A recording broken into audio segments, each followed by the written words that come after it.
حضرت داؤد علیہ السلام کی قوم کے 70,000 افراد سمندر کے کنارے ایلا نامی بستی میں رہا کرتے تھے۔ ان لوگوں کو اللہ نے ہزاروں نعمتوں سے نوازا تھا، لیکن جب راحت اور سکون آیا تو یہ اللہ کی عبادت سے محروم ہو گئے اور اللہ کی مخلوقات پہ ظلم کرنے لگے۔ تو یوں اللہ نے ان کو خبردار کیا کہ ہفتے میں ایک دن، ہفتہ کے دن شکار نہ کیا کرو، اتوار سے لے کر جمعہ تک جتنا شکار پکڑنا ہے پکڑ لو، لیکن ایک دن اللہ کی عبادت اور مخلوقات پہ امن کے لیے رکھ دو۔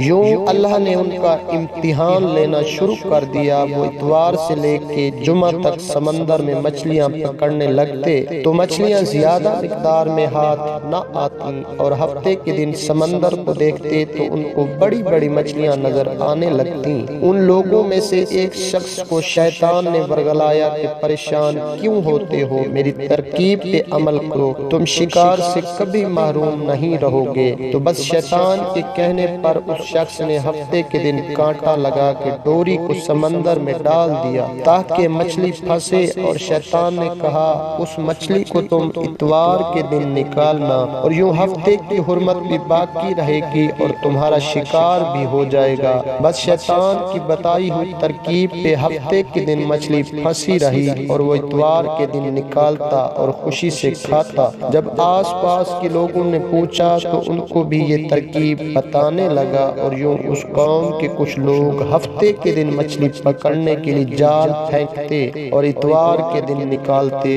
اور کچھ نے تو اس سمندر میں سے نالیاں بنا کے چھوٹے چھوٹے تالاب بنا دیے تاکہ ہفتے کے دن جیسے ہی مچھلیاں یہاں سے گزریں تو ان تالاب میں پھنس جائیں اور ہم اتوار کو ان مچھلیوں کو نکال کے پکا کے کھائیں۔ اس گاؤں میں کچھ اللہ کے خاص بندے بھی موجود تھے جو کہنے لگے، اے لوگو، اللہ نے ہفتے کے دن شکار کرنے سے منع کیا ہے۔ یہ جو تم جال پھینکتے ہو یا چھوٹے چھوٹے تالاب بناتے ہو، ان میں اگر ہفتے کے دن مچھلی پھنستی ہے تو یہ شکار ہفتے کے دن کا ہوگا۔ اللہ کے عذاب سے ڈرو، اللہ کی نافرمانی نہ کرو۔ وہ لوگ ان لوگوں کا مذاق اڑانے لگے کہ ہماری جو مرضی ہوگی ہم وہ کریں گے۔ اب ان بستی میں 3 گروہ بن گئے۔ ایک ان 70,000 میں وہ لوگ تھے جو ان نافرمان لوگوں کی بار بار اصلاح کرتے، دوسرے جو لوگوں سے نفرت کرتے اور خاموشی اختیار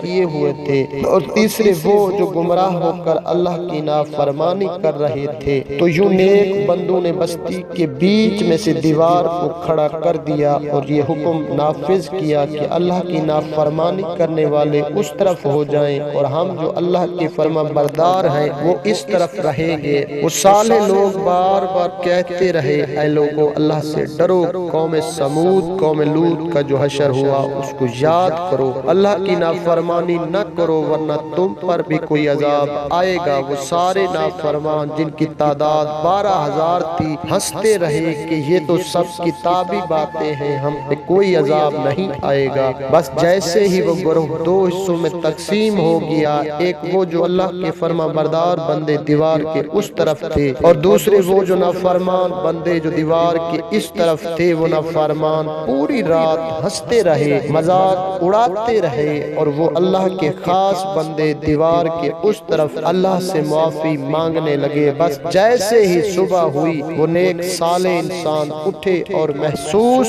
کیا کہ دیوار کے اس طرف سے کسی انسان کی آواز نہیں آ رہی۔ جیسے ہی دیوار کے اس طرف چڑھ کے دیکھا تو کیا دیکھتے ہیں کہ سارے کے سارے وہ لوگ بندر کی شکل میں تبدیل ہو چکے تھے اور وہ بندروں کی حرکت کو انجام دے رہے تھے۔ وہ جو صالح لوگ دیوار سے ان بندروں کو دیکھنے لگے، ان صالح لوگوں میں سے جو ان کے رشتہ دار تھے، انہوں نے ان بندروں کے کپڑوں سے اپنے اپنے رشتہ داروں کو پہچانا اور چیخ کے رونے لگے، اللہ سے معافی مانگنے لگے۔ لیکن اللہ کا جب عذاب آتا ہے تو وہ ہو کے رہتا ہے۔ وہ 12,000 لوگ جو بندر بن چکے تھے، کچھ بھی کھا پی نہیں رہے تھے، اور جو 3 دن بعد وہ اس عذاب میں آگ کے فنار ہو گئے۔ بے شک اللہ ان بندوں کو پسند نہیں کرتا جو اللہ کی نافرمانی کرتے ہیں۔ اے اللہ ہم سب کو اپنا فرما بردار بندہ بنا، ہم کو ویسا بنا